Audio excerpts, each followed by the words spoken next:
आपण शिकणार आहोत। आता त्रिकोणाची एकरूपता शिकत असताना त्रिकोणाच्या एकरूपतेच्या काही कसोट्या आहेत, त्या कसोट्या आपण बघणार आहोत। आता कुठल्या कुठल्या कसोट्या आहेत त्या कसोट्यांची नावं मी एका बाजूला लिहिलेली आहेत आणि मी काही भूमितिक आकृत्या भूमिती पेटीच्या सहाय्याने आपण काढलेल्या आहेत। कसोट्या जे लिहिलेल्या आहेत त्याचं मी मराठी आणि इंग्रजी नाव सुद्धा लिहिलेलं आहे। पहिली कसोटी आहे, कुठली कसोटी पहिली लिहिली मी? यस, बाबा कसोटी, त्याला आपण म्हणतो साइड साइड साइड। दुसरी कसोटी आहे बा साइड अँगल साइड। तिसरी को अँगल साइड अँगल। चौथी को अँगल। पाचवी कर्ण भुजा कसोटी, हायपोटेनस साइड टेस्ट आपण म्हणतो। आता बघा या ठिकाणी ह्याच्या भूमितिक आकृत्या काढलेल्या आहेत। या भूमितिक आकृतीमध्ये आपण त्रिकोण काढलेले आहेत।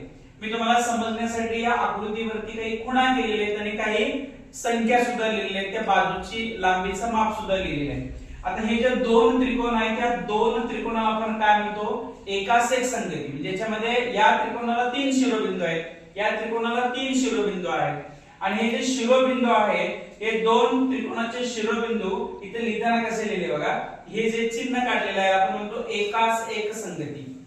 म्हणजेच AB या त्रिकोणाची AB ही बाजू आहे, जर त्या त्रिकोणाच्या संगत बाजू बरोबर आपल्याला ती जोडायची असेल तर दुसऱ्या त्रिकोणाची AB ला संगत बाजू कुठली असेल सांगा बरं मला?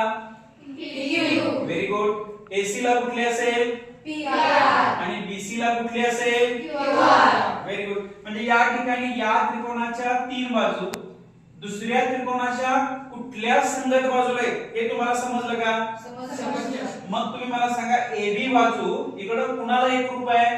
PQ। आकृतीत दिसतंय का तुम्हाला? दिसतंय। AC बाजू कुणाला आहे? PR। आणि BC बाजू कुणाला आहे? QR। बरोबर। मग इथं तेच मी लिहिलेलं आहे, हे दोन त्रिकोण जर एकाच एक संगतीनुसार असतील तर त्याच्या तिन्ही बाजू ABC या त्रिकोणाच्या तिन्ही बाजू PQR या त्रिकोणाच्या तिन्ही बाजूशी एकरूप आहेत, म्हणजे कॉन्ग्रुएंट आहेत। असं जर असेल तर हे दोन त्रिकोण कोणत्या कसोटीनुसार एकरूप असतील? बाजू बाजू बाजू, म्हणजेच आपण त्याला म्हणतो साइड साइड साइड। बाबा कसोटी तुमच्या लक्षात आली का? आता याच पद्धतीने इथे काही मी भूमितिक आकृती दिलेल्या आहेत, या आकृतीच्या निरीक्षणावरून तुमच्या लक्षात येतं का मी